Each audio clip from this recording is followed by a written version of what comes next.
EDC 17C55 ये ECM हमने बना रखा है। EDC 17C55 ECM है ये। इसकी क्या रिक्वायरमेंट होती है, कैसे ये ऑन होता है, तो उसके लिए क्या क्या सप्लाइयाँ चाहिए होती। हेलो दोस्तों, welcome to my YouTube channel. और आज हम देखेंगे EDC 17C55 जो कि काफ़ी पॉपुलर ECM है। ये ऑन कैसे होता है, इसकी क्या रिक्वायरमेंट्स होती हैं, और इसका ये मेन रिले है, ये मेन रिले कैसे ऑन होता है और इसकी क्या रिक्वायरमेंट्स होती हैं, इन सब चीज़ों के बारे में। यहाँ पर हमने ये बैटरी बना रखा हुआ है। ये हमारी बैटरी है, बैटरी जो कि ये माइनस पॉइंट होता है, ये प्लस पॉइंट है। ये बड़ा जो है वो प्लस पॉइंट होता है, ये छोटा जो है माइनस पॉइंट होता है। तो प्लस पॉइंट से हमारा ये प्लस भी निकलता है और 60 एम्पियर 60 एम्पियर का फ्यूज होकर के सीधा आता है ECM के मेन रिले पर, और ये बैटरी से ही सीधा निकल जाए इधर 60 एम्पियर का फ्यूज होकर के ये इग्निशन स्विच में आ जाता है। और इस तरफ ये सप्लाई आ करके, दोनों सप्लाइयाँ यहाँ आ करके रुकी हुई होती हैं। रिले कैसे काम करता है ये हमने आपको पिछले वीडियो में बता रखा है। यदि आपने नहीं देखा है तो देख लीजिएगा, हम डिस्क्रिप्शन में उसका लिंक दे देंगे। ये रिले 4 पिन का है, 4 पिनें इसके होती हैं 87, 30, 85 और 86। 85 पर ग्राउंड मिलता है, 86 पर जब प्लस मिलता है तब ये रिले एक्टिवेट होता है, ऑन होता है। जब ये रिले ऑन होता है तो यहाँ पर मैग्नेटिक फील्ड बनती है। 85 और 86 के बीच में मैग्नेटिक फील्ड बनती है। जैसे इन दोनों को, इसको ग्राउंड और इसको प्लस मिलता है, मैग्नेटिक फील्ड बनेगी। तो ये जो बन रखा है, ये दोनों प्लेट्स होते हैं, कॉपर के प्लेट्स होते हैं। मैग्नेटिक फील्ड बनेगी तो इस प्लेट को खींचेगी, अपने तरफ खींचेगी, तो ये बीच में ये इसका जो है ये प्लेट इसको मिल जाएगा, तो इस पर आके चिपक जाएगी। जब इस पर चिपक जाएगी तो यहाँ पर आपका 12 वोल्ट DC 12 वोल्ट प्लस यहाँ पर मौजूद है, तो वो इस पिन पर आ जाएगी, 87 पर आ जाएगी। 87 पर आ जाएगी तो उससे जो लगे हुए पिने हैं वहाँ हमारी सप्लाई चली जाएगी।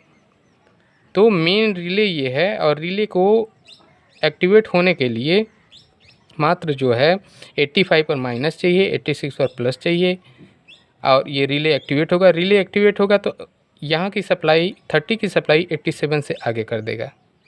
तो यहाँ हम देख रहे हैं कि हमारा ECM कैसे ऑन होता है। तो ECM के लिए ये हमारी बैटरी है, बैटरी से सप्लाई निकला 12 वोल्ट प्लस 12 वोल्ट निकला यहाँ से, और ये आगे होते हुए 60 एम्पियर के फ्यूज़ से होकर के ये आया हमारा इग्निशन स्विच में। इग्निशन स्विच हमने ऑन किया, इग्निशन स्विच को हमने ऑन किया, और यहाँ पर सप्लाई आई, ऑन हुआ, और यहाँ से सप्लाई एक निकलती है, ये होते हुए 5 एम्पियर का ECU फ्यूज होते हुए सीधा जो है EDC 17C55 ECM के 71 नंबर 71 नंबर पिन पर आकर के मिलेगी।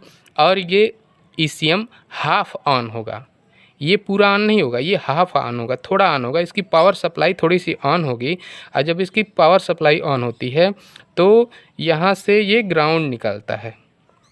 यहाँ से 5 नंबर पिन से EDC 17C55 ECM 5 number pin से ग्राउंड निकालेगा, जो कि मेन ECU रिले के 85 नंबर पिन पर आकर के मिलेगा।